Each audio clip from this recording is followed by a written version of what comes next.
Thank you for coming back. We are ready for the next third stage of making baskets.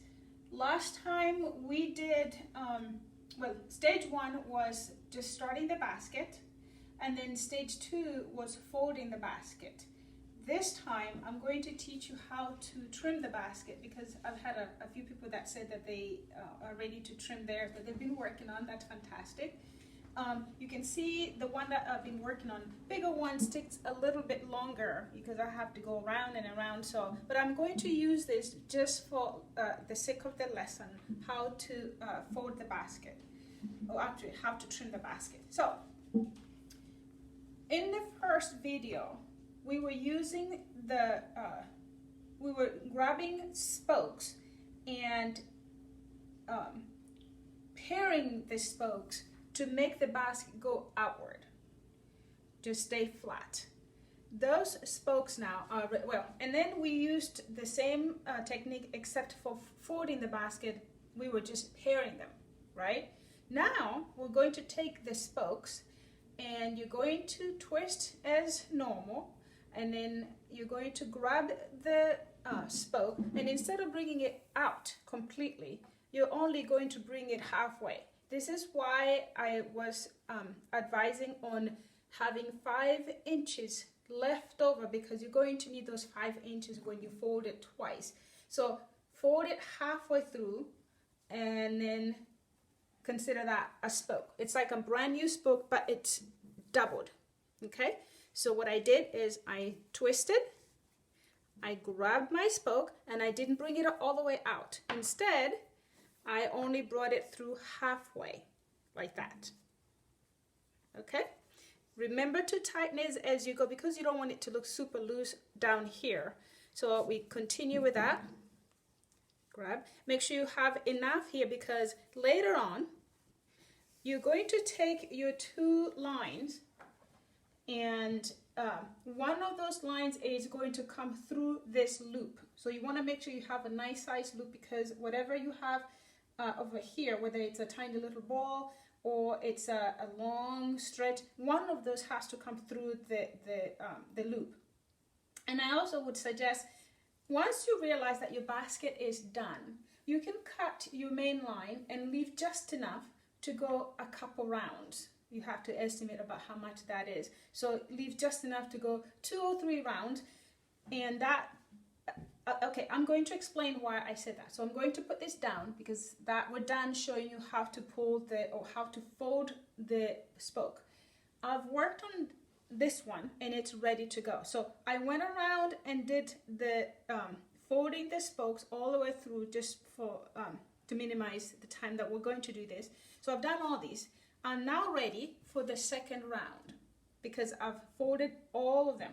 So now I am going to twist as normal, and instead of grabbing the now folded loop and putting it through here, I'm not going to do that.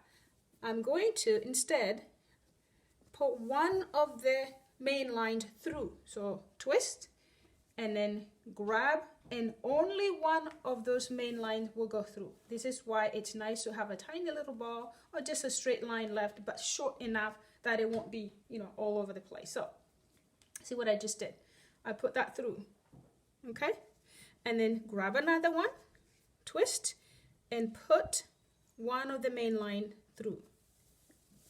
And it's usually the one on the closer to the loop, not the one outside the basket. Okay, so we just did that. We grab the next loop, twist. We don't grab the whole loop, we only grab halfway, and we want to put this main line through. Okay, this is a little bit tricky, but after you've done all this and come this far, this should be the fun part, because it is near finish line. Oops, what happened there? Okay, looks like I'm gonna have to do this over. Okay, no problem. It's easier without the ball, but I have such a long line, so I had to make it into a ball. So I'm gonna loop through and bring this guy through. So it's this one here. You come through. There you go. Okay, and then we go to the next one. I'm not gonna do this whole thing. It'll take a long time to finish it, but I want to show you how to, once you do that, this step here, let's do one more. Put this guy through.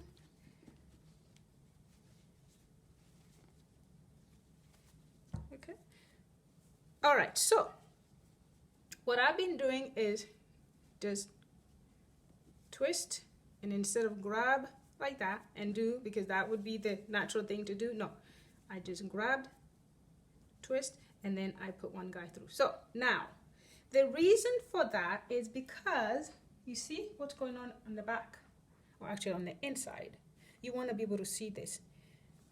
This is before I put one of the spokes through, and this is after. The reason we did that is because now you have a main line in between the loop. Notice there is no main line between this loop because it's just the loop itself. There is no main line through that loop, but you can see the main line through these new loops. We've done about what, 6? These guys here, you can see there's a main line through those guys. You see that? And the reason for that, now the basket is ready to fold. Once you've done that all around, this is the fun part. You just grab one of those and the end, and you pull. You pull. And the main line that went through acts as the stopper. So now it's stopping the basket from unraveling. Otherwise it would just go whoop, and grab the next one and pull. Grab the next one and pull. You see, I've already started trimming mine. And mine.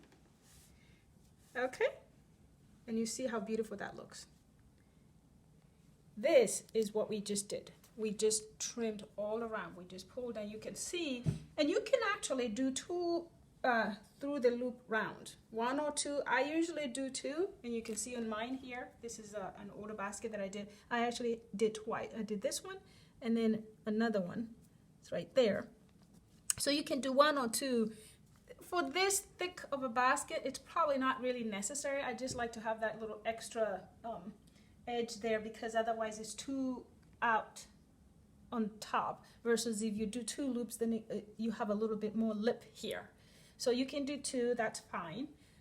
So once you've done all that, you've pulled, then you just come and cut right along there. That is what you would do. This is all that cutting that you see there. That's the cutting that you see there. And then your basket is finished. That's it. Now, since we have some time here, I want to show you one more thing.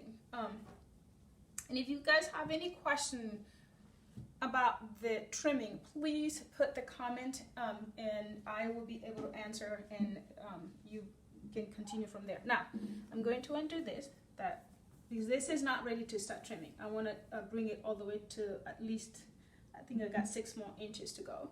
But I want to show you how to add a new line. Mine is almost done. So I'm actually going to show you the best way to do that. And I'm going to show you with a colored, something colored, so you can really, really see how it's done. Okay. So I've got a new line, and this is done with. You can cut it, or however you want to do it. There's 2 ways to do that. Once you have completely finished with this color, let's say you want to finish with this color and you don't want to use it again, you can just drop it, completely drop it, and you don't even think about it anymore. And you just grab the new line, and the next spoke, you just insert the new line to the next spoke, and you just continue as if nothing ever happened. All right? You just continue as if, you know, it's a brand new line, and there you go.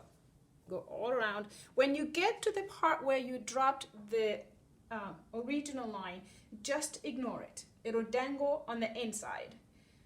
Or the other option is you can pair one of let me go back a little bit more. Let me start over so I can show you what I mean. So this is the option 2. The first option is to just drop it and completely forget about it.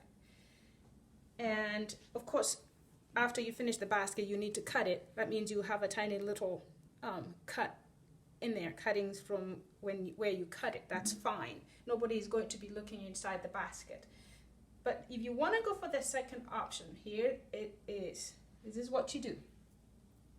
You take your new main line and you grab the original main line and you twist and you take one of the spokes and you pair one of the main line with a spoke like that. So now I want to insert this new line, but I want to use one of the strings from the old line. I guess I'm trying to say, so you had 2 strings of the main line. Grab one and pair it with one of the other spokes like that. And then just drop the other one. So I just grab one. I'm going to continue. Grab this spoke here. Okay, and then grab another spoke. Remember, the one we dropped is still dangling on the bottom. Okay, it's still dangling in there. Go a little bit farther. You can go as far as you want. And now you can say, you know what, I'm gonna grab that dangling main line there. Now you can pair it with another one. That way you don't pair them right next to each other. Like that. Now, you can continue with that all the way to the end of the basket. That means you will not see anything left in there except for this little loop where you separated the two main lines. And then you just continue around and around, and then you come around, and when you get to that part, you just grab those 2 as one, and then you have these as one. I have a place on my basket. Usually I have a place where I would pair 2 spokes just so I know where I started and where I end. That's like my mark. This is my beginning every time. And you can see it doesn't affect the basket at all. In fact, you can't even tell. Had I not told you that, you wouldn't have been able to see that. So that's the 2 ways to add a new line or a new color. Now, if that was a new color that you wanted to add, and you're going to go back to the original color, you could just drop both of them, like the original option or the first option. Just drop both of them, and then as you go around and around and around with the new color, you decide, okay, I'm ready for the original color. Grab those 2 again and start working with them, and then drop the new one in there. I hope that makes sense. If it doesn't, I'm all for asking questions. Please put the questions in for me and I'll be able to answer them. I know this is not as easy as it sounds. I've done this for a long time. I've watched my mom do this for a long time, so it comes naturally for me. So I don't think there's anything else to cover. The winter is coming. This is a perfect way to just sit and watch TV. You can literally do this and watch TV once you get really good at it. You can do baskets while somebody else is driving and just watching. I mean, it gets so you become a natural with doing this, and I think that would be fun. For the kids, something very small like this. This took me about an hour to do, and it can be used for just about anything. I use mine for all sorts of things. Okay. I think that's it for this video. Again, if you want to go back, or if you're new at this, go back to the original video, which was how to start the basket. And then the second one was how to, I believe it was, the first one was how to start the basket and adding the new spokes. And then the second one was how to fold it. So thank you so much, and I hope you come back.